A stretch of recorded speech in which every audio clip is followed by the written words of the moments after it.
Uyu munsi tugiye kurebera hamwe impamvu zirindwi zatumye YouTube ihagarika kwishyura mu Rwanda.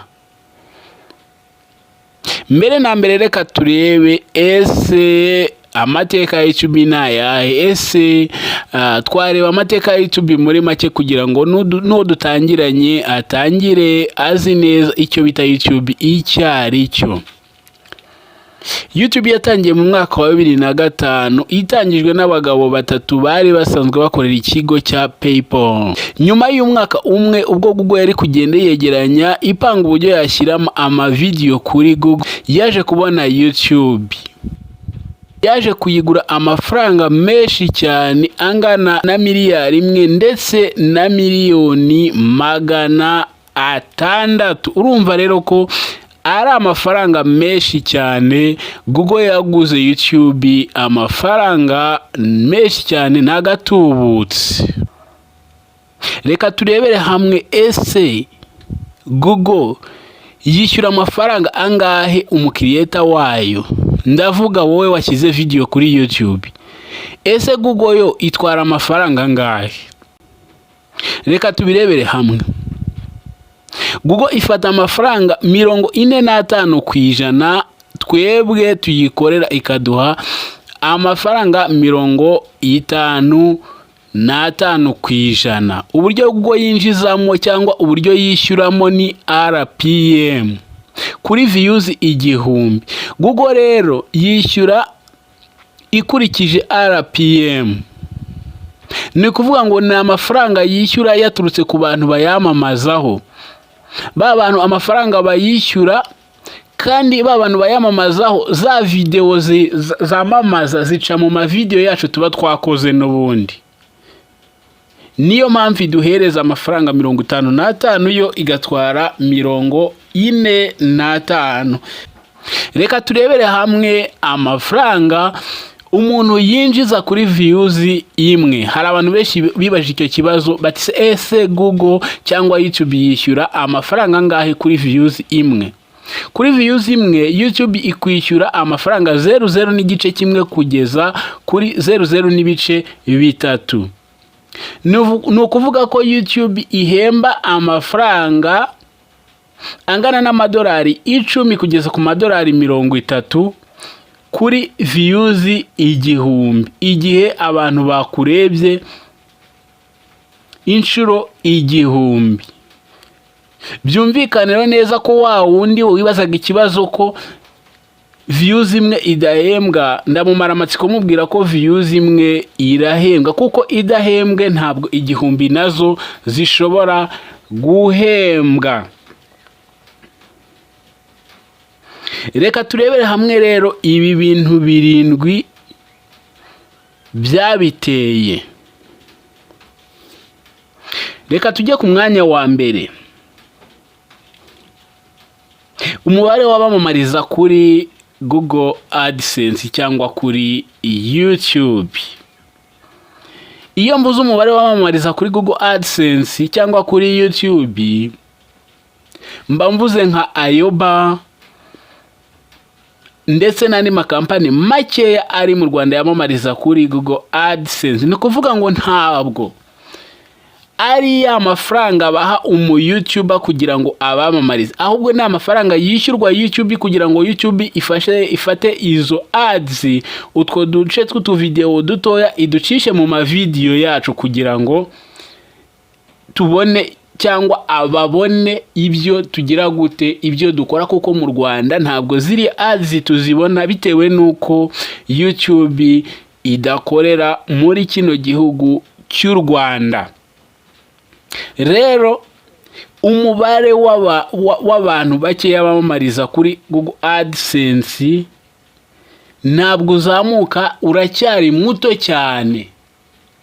Ni impamvu imwe mu mpamvu zituma YouTube idakorera mu Rwanda, yarakuyeho ama ads, ubu ikaba isigaye idakorera hehe mu Rwanda.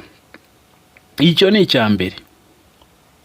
Reka tujye ku mwanya wa kabiri. Zimwe muri content zipfuye cyangwa zimwe muri content zinaniwe, si zose ariko inyinshi muri zo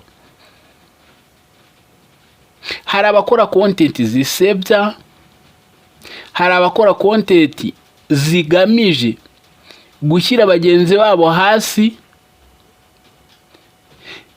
hari abakora content bazikoze nabi, hari abakoresha amakamera atabasha gukora kugira ngo amavideo asa neza aboneke, hari abakoresha amasaundi atari karite. Ibyo byose YouTube irabireba.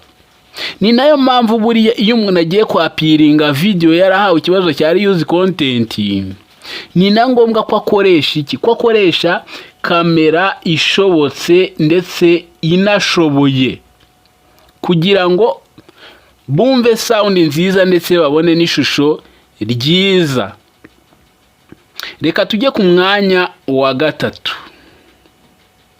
Nishi.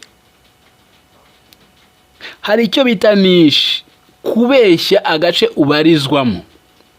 Hari amashene menshi yabeshye agace abarizwamo. Wenda umuntu akaza akavuga ngo njyewe ndi umukomediye, ariko akazajya akora entertainment, agakora n'ibindi byinshi cyane, amafinance, agateka, cooking, kandi yaragize gute, yaravuze ko ari umukomediye muri yanishiye ubwa buryo yemeza icyo ahitamo icyo agomba kugira gute gukoresha iyo channel yahawe.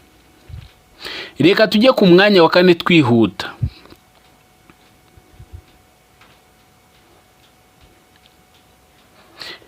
Kwiyamamariza kirajya gusa n'icyambere, kwiyamamariza ariko ntibisa. Kwiyamamariza muri video ndetse ntunabisobanure muri video mbere muri video, imbere muri video, mbere ko video itangira, ngutangire ugira gute, uvuga ko harimo kugira gute kwamamaza. Icyo nacyo kiri mu bituma YouTube dutakariza icyizere. Twebwe tukikunda cyane, ariko yo ntituzirikane ko igomba kubona abakiriya. Reka tujye ku mwanya wa gatanu. Hari icyo bita ubuvugizi,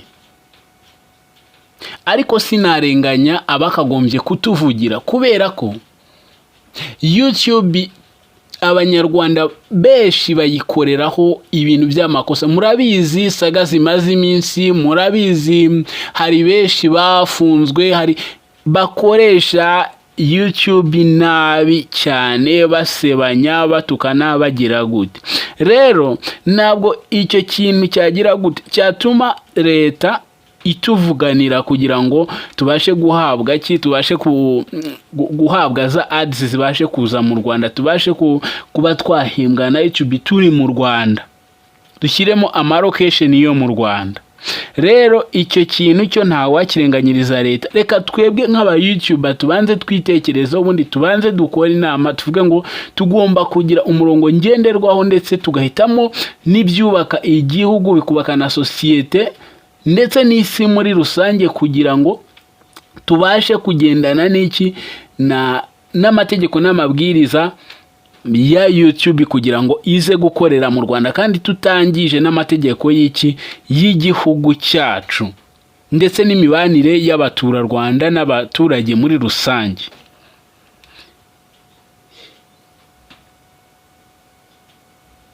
Reka tujye ku mwanya wa gatandatu.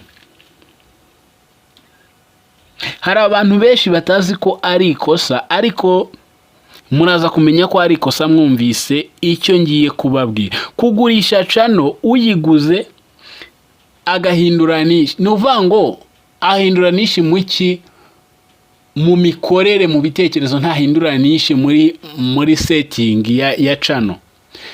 Niba channel